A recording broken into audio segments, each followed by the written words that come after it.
Hello students welcome back to my YouTube channel tech of MH मेट्रिकर result 22 May तारिखे दिया हब बुली एटा एपत इतिमध्ये रिजल्टर date प्रकाश पाइसे कोनটো एपत प्रकाश पाइसे बा कोड तुमलोके चेक करिबा बा रिजल्ट केनेके चेक करिबा तुमलोके ऑफिशियल डेट कोड चाबा आजिर भिडिओत मैं तुमलोকক जनाइ दिम ऑफिशियल डेट आहिसे ना नाइ हेतु जनाम तुमलोকক गतिके भिडिओটো सम्पूर्ण रूपे चाबा अलप स्किप नकरिबा तुमलोके स्किप करि भिडिओ बिलाक चोवा हे कारणे प्रॉब्लेम হয় भिडिओটো सम्पूर्ण रूपे चाबा भिडिओটো शेयर करि दिबा जाते সকলোৱে চাব পাৰে আৰু সকলোৰে ডাউট ক্লিয়াर হ'ব পাৰে। तो तुम्हारे हयतो स्क्रीनत एटा एप देखा पाइसा इतिमध्ये मैं एपटो ओपन कर लीसो तुम्हारे हयतो देखा पाइसा एपटोर नाम हल आसाम बोर्ड रिजल्ट तुम्हारे प्ले स्टोर गई सार्च करिले एपटो पाइ जाबा सार्च करार पाছত तुम्हारे ओपन करार पाছত तुम्हारे इयात क्लिक करिबा 10th रिजल्ट बुली क्लिक करिबा करार पाছত तुम्हारे क्लिक करा इयात एटा माने तुम्हारे इयात स्पष्ट रूपे देखा पाबा जे Assam board SSLC 10th result 2023 will be declared on 22 May 2023 at 10 AM तुम्हारे इयात स्पष्ट रूपे देखा पाइसा जे मेट्रिकर रिजल्ट 22 तारिखे मे माहर घोषणा करा हबो 10 बजात घोषणा करा हबो। এই এপটোত डायरेक्ट लिखा আছে কোনো ধৰণৰ কোনো টেন্টেটিভ বা কোনো সম্ভাৱনা বুলি ইয়াত লিখা নাই তোমালোকে হয়তো দেখা পাইছা ডাইৰেক্ট লিখা আছে যে 22 তাৰিখে মে মাহৰ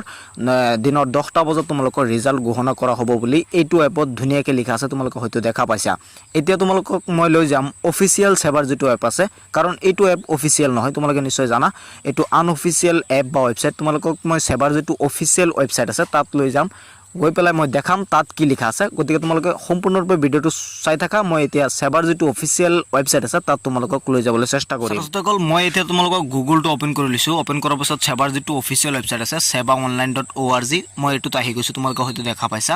এটোত অহাৰ পিছত তোমালোকৰ কি কৰিব লাগিব তোমালোকে সাইডত চাবা 3 লাইন বুলি এটা মেনু আছে ইয়াত ক্লিক কৰি দিবা কৰাৰ পিছত তোমালোকে ইয়াত এটা অপচন দেখা পাবা ৰিজাল্টস বুলি এটা অপচন আছে ইয়াত ক্লিক কৰাৰ লগে লগে তোমালোকে ইয়াত দেখা পাবা সাইডত হয়তো তোমালোকে ধুনিয়াকৈ দেখা পাইছা যে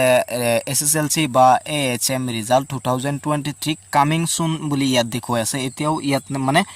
ৰিজাল্টৰ ডেট এতিয়াও ইয়াত ফিক্স হোৱা নাই কিন্তু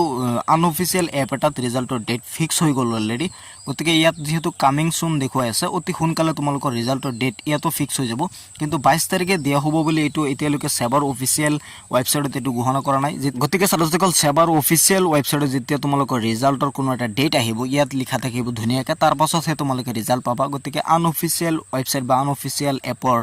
ডেট চাই তোমালোকৰ মানে কোনো লাভ নাই কাৰণ সেৱাৰ অফিচিয়েল ওয়েবসাইটত এতিয়ালৈকে ৰিজাল্টৰ ডেটেই ঘোষণা হোৱা নাই তো অতি সোনকালে তোমালোকৰ ৰিজাল্টৰ ডেট ঘোষণা হৈ যাব যেহেতু ইয়াত কামিং সুন বুলি দেখুৱাইছে যেতিয়া ঘোষণা হয় তোমালোকে চেক কৰিব পাৰিবা নিজে sevaonline.org যেটো ওয়েবসাইট আছে তাত আহি তোমালোকে চেক কৰিব পাৰিবা আৰু ৰিজাল্টৰ ডেট ঘোষণা হলে সেৱাৰ অফিচিয়েল ওয়েবসাইটতে তোমালোকে ৰিজাল্ট চেক কৰিব পাৰিবা অতি সহজতে আৰু ধুনিয়াকৈ তো লগ পাম পৰৱৰ্তী ভিডিঅ'ত যদি অফিচিয়েল আপডেট আহে বহুতেই কমেন্ট কৰিছিল যে 22 তাৰিখে ৰিজাল্ট দিয়া হ'ব নেকি বা বহুতে ফোনো কৰিছিল তো আজিৰ ভিডিঅ'ত মই তোমালোকক জনাই দিছো যে 22 তাৰিখে ৰিজাল্ট ঘোষণা কৰা নহয় কাৰণ এতিয়ালৈকে সেৱাৰ অফিচিয়েল ওয়েবসাইটত ৰিজাল্টৰ ডেট অহা নাই আহিলে তোমালোকে ৰিজাল্ট পাই